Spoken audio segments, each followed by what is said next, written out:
Hi everyone, welcome back to my channel. আজকে আমাদের বাড়িতে বেশ অনেক লোক আসবে।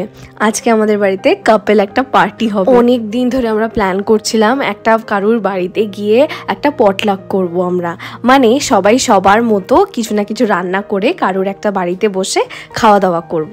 তো আজকে হচ্ছে সেই দিনটা। তো যেহেতু সন্ধ্যাবেলা রান্না করব, তাই নীল বললো সকালবেলা নিয়ে তুমি কিচ্ছু ভেবো না, দুপুরবেলার খাবারটা আমরা বাইরে থেকে আনবো। যেহেতু আজকে শনিবার ছিল, নীলেরও অফিস ছুটি, না হলে তো নীলকে সারা দিন মানে রাত 10টা অবধি একেবারেই পাওয়া যায় না। তো আজকে তাই দুপুরবেলা ও ফাঁকায় ফাঁকায় সুন্দর আমাদের জন্য বিরিয়ানি অর্ডার করে দিল। হিসাব মতো দেখতে গেলে এই বিরিয়ানিটা কিন্তু সব থেকে সস্তা একটা খাবার, সাইডে কোনো সাইড ডিশ না নিলেও চলে। তো আজকে আমরা যে বিরিয়ানিটা অর্ডার করেছি, নীল আলু, চিকেন বা মাটন কিছু খাবে না, বাট রাইসটা খাবে বলে ওর জন্য একটা প্লেন বিরিয়ানি।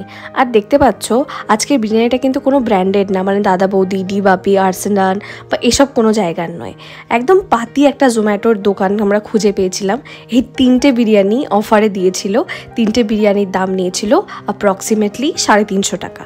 তো যাই হোক, আমার জন্য চিকেন বিরিয়ানি ছিল। খাওয়া দাওয়া শেষ করে বাজারটা খুলে বসলাম।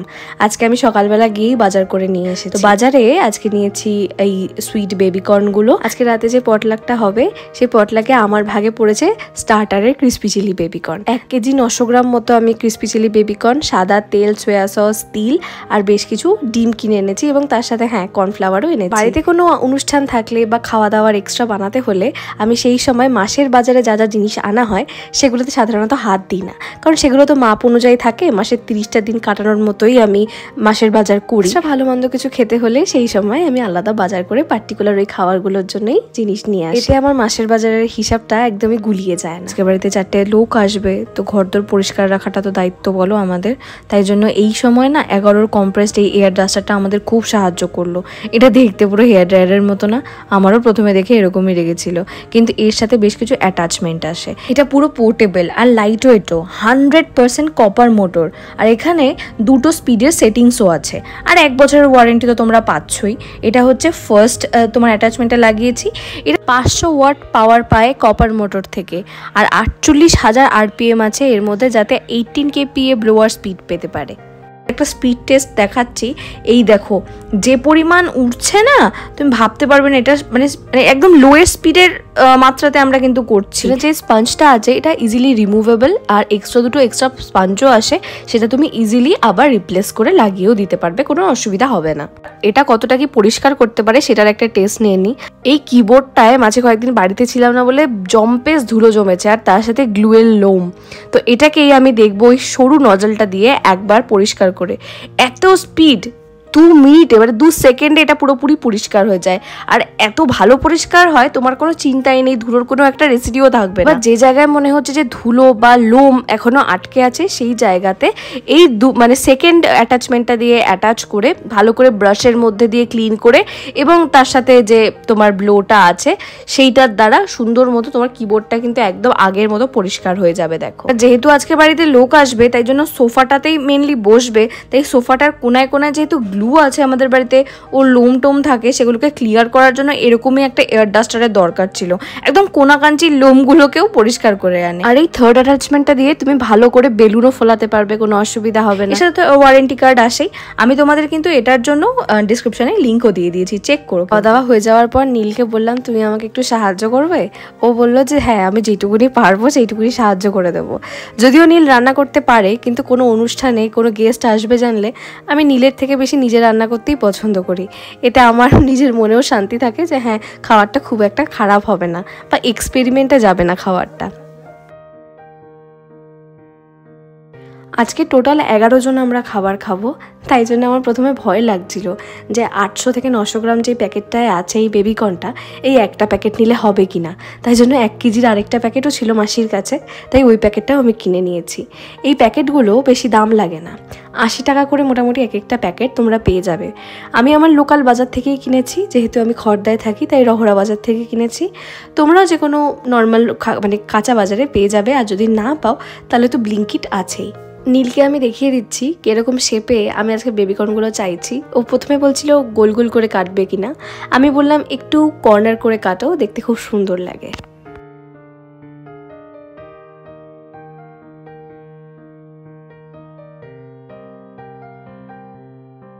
নীল তাহলে কাটতে থাকুক বেবিকর্নগুলো, ততক্ষণে আমি এই সবজিগুলো একটু কেটে নিই। বেশি কিছু তো সবজি লাগবে না, এই দুটো ক্যাপসিকাম নিয়েছি আর কটা পেঁয়াজ আর আদা আর রসুন পরিমাণ মতো। রসুনটা বেশি হলে ভালো হয়। যদিও আজকে সবজি কাটতে কাটতে আমরা একটা সিনেমা দেখছি 83, ক্রিকেটার কপিল দেবের যে বায়োপিকটা বেরিয়েছিল সেটাই দেখছি। দুর্দান্ত সিনেমাটা, আমার তো খুব পছন্দ হয়েছে। যদিও আমি একদমই ক্রিকেট ভক্ত নই, তবে এই সিনেমাটা দেখে না চোখে জল এসে গেছিলো। যাই হোক, সন্ধ্যা হয়ে গেছে এখন, আমি লাইটটা জ্বালিয়ে নিয়েছি। আর এদিকে ক্যাপসিকাম আমার কাটা হয়ে গেছে, একদম ছোটো ছোটো করে যেরকম হয় চিলি চিকেন বা চিলি পানিরে যেরকমভাবে দেয়, তো সেরকমভাবেই কেটে নিয়েছি। এখন আমি রসুনগুলো ছাড়াচ্ছি, অনেক টাইম লাগবে। নীল দেখলাম যে এই বেবিকর্নগুলো সুন্দর করে কেটে দিয়েছে। তো আমার বাকি রসুন পেঁয়াজ ইত্যাদি ছাড়াতে ছাড়াতে আমি ভাবলাম যে ততক্ষণে আমি বেবিকর্নগুলোকে সিদ্ধ হতে বসিয়ে দিই। 3টে সিটি লাগবে, 3টে সিটি হলেই এই বেবিকর্নগুলো সুন্দর সেদ্ধ হয়ে যাবে। তো তাই জন্যই কুকারে বসিয়ে দিচ্ছি। আজকে যে আমি কি খুশি তোমরা ভাবতে পারবে না। আমি এরকমই বড় হতে চেয়েছিলাম, বড় হয়ে একটা সংসার সামলাতে চেয়েছিলাম, আমাদের বাড়িতে লোক আসবে তাদেরকে খাওয়াতে চেয়েছিলাম। এটা আমার খুব অনেক দিনের স্বপ্ন, আর সেটা যখন এখন সত্যি হতে দেখছি আমি যে কি খুশি তোমাদের কি বলবো। দুটো লোক আসলে তাদেরকে খাওয়ালে যে মনটা কতটা শান্তি হয়, এটা যে লোকেদের ভালোবাসে শুধু সেই বোঝে। আর এমন লোকরা বাড়িতে আসছে যাদের পিছনে কোনো রকম স্বার্থ নেই, বা তাদের পিছনে কোনো রকম কোনো ইচ্ছা নেই, লোভ নেই, লালসা নেই। তারাই আমাদের বাড়িতে আসছে যাদের সাথে আমার মনের প্রচুর মিল আছে, আর আমার মতো তাদেরও মনে এক কারি আনন্দ আছে। আমরা যে সবাই কি খুশি আজকে আমাদের বাড়িতে পটলাক বলে, এই সবাই মিলে খাওয়া দাওয়া হবে বলে, সারা সন্ধ্যা আড্ডা হবে বলে আমরা অধীর আগ্রহে আগে আগে রান্নাগুলোকে সুন্দর করে শেষ করে ফেলছি, যাতে সন্ধ্যাবেলা তারা আসলে আমরা একে অপরের সাথে জমিয়ে মন খুলে গল্প করতে পারি। এখন আমি এই আদা রসুনগুলো যেগুলো ছাড়িয়ে নিয়েছি সেগুলোকে ব্লেন্ডারে দিয়ে একটু পেস্ট করে নেব। প্রথমে আমার মনে হচ্ছিল এই আদা রসুনটা একটু তুলনামূলক কম হয়ে গেছে, তাই আমি আরেক কোয়া আদা আর কয়েকটা কোয়া এক্সট্রা রসুন মানে কেটে একদম ব্লেন্ডারের মধ্যে দিয়ে দিয়েছিলাম। দেখলাম যে তখন ঠিক আছে, এই পরিমাণটা অনেকটাই কম ছিল। যাই হোক, ব্লেন্ড করে নিচ্ছি। এই ব্লেন্ড করে এটা অনেক কাজে লাগবে আজকে, দেখাচ্ছি দাঁড়াও। এবার একটা বড় বাসন নিয়ে নিয়েছি। এরপরে যে সিদ্ধ হওয়া কর্নগুলো আছে ওটাকে একটা কোটিং করব। সেই কোটিংটা করার সময় আমার একটা কথা মনে পড়লো, আর তোমাদের একটা কথা জানানোর আছে।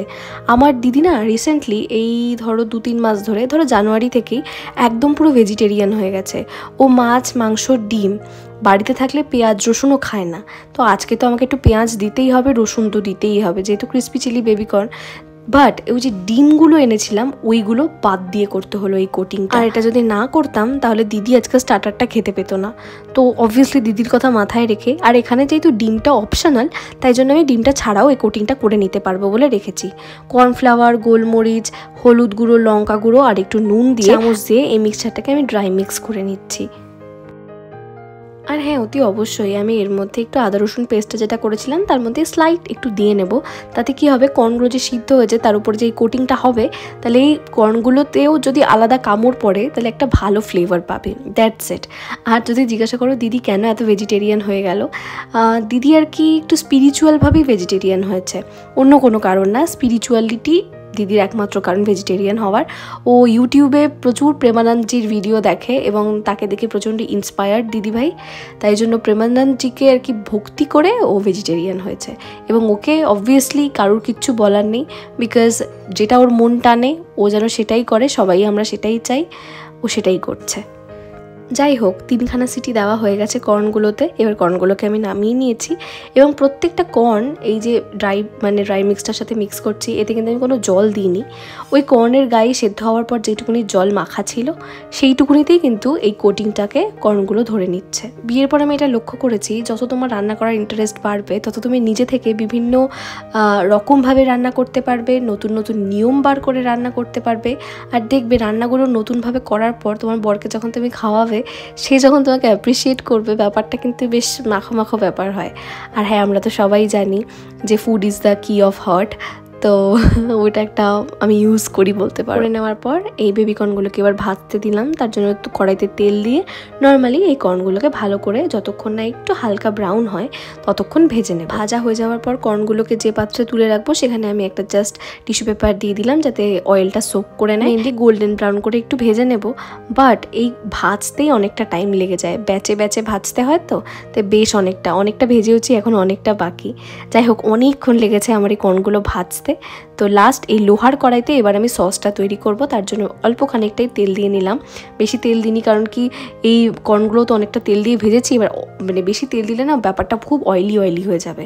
তো তাই জন্য মোটামুটি একটু অয়েল দিলাম এবং তার মধ্যে দিয়ে দিলাম ওই আদা রসুন পেস্টটা, আর কিছুটা নাড়াচাড়া করে নেওয়ার পর আমি এই ক্যাপসিকামগুলো দিয়ে দেবো। এইগুলোকে না বেশি গলাবো না, মানে ক্যাপসিকাম বা এই যে আমি পেঁয়াজগুলো দেবো এগুলোকে বেশি গলাবো না, একটু ক্রাঞ্চি মতনই রাখবো। তো এটা যখন মুখে পড়বে তখন যাতে একটু ক্রাঞ্চিনেসটা থাকে আর কি, এই জন্যই। ভালো করে এটা কুক হয়ে যাওয়ার পর সসগুলো একের পর এক দিয়ে দেবো, সেটা আর দেখালাম না। Soya sauce, tomato sauce, vinegar, হ্যাঁ এগুলোকে ভালো করে মিক্স করে দিয়ে দেবো। আর পুরো যে জলটাতে আমি ক্রিসপি চিলি বেবি কর্নটা রান্না করলাম সেটা হচ্ছে যেই জলে কর্নগুলোকে বয়েল করতে দিয়েছিলাম সেই জলটাই বারবার দিয়ে আমি এই মানে সস করা বা এই ক্রিসপি চিলি বেবিকর্নটা পুরোটা রান্না করেছি। এবার ক্রিসপি চিলি বেবিকর্ন আমার রেডি হয়ে গেছে। এবার জাস্ট ওপরে একটা ফিনিশিংয়ের জন্য একটা খালি তাওয়া বসিয়ে দিয়েছি, এটার ওপর আমি সাদা তিলগুলোকে একটু ড্রাই রোস্ট করে নেবো বাস।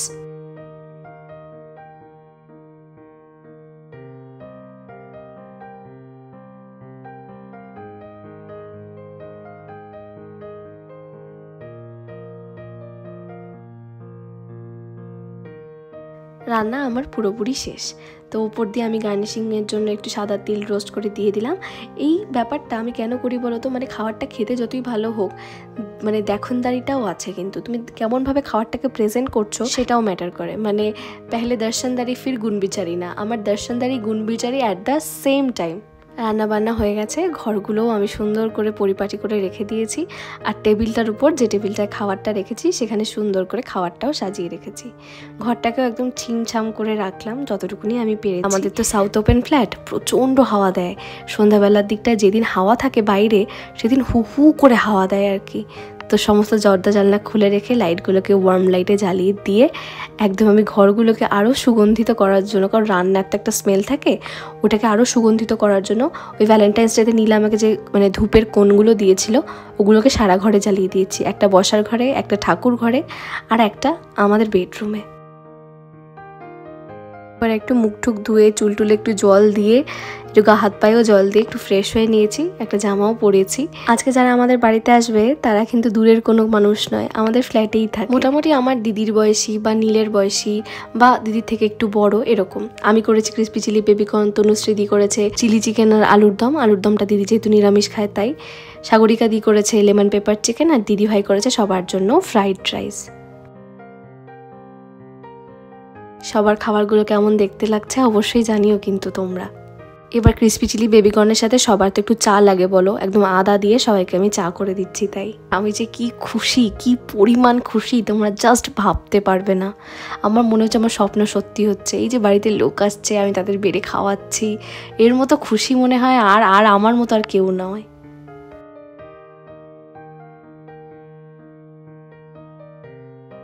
এবং তার সাথে দেওয়ার আগে একটু হানি আর উপর দিয়ে গোলমরিচ গার্নিশিংয়ের সময় দিয়ে দিচ্ছি, খেতে আরও সুন্দর লাগবে।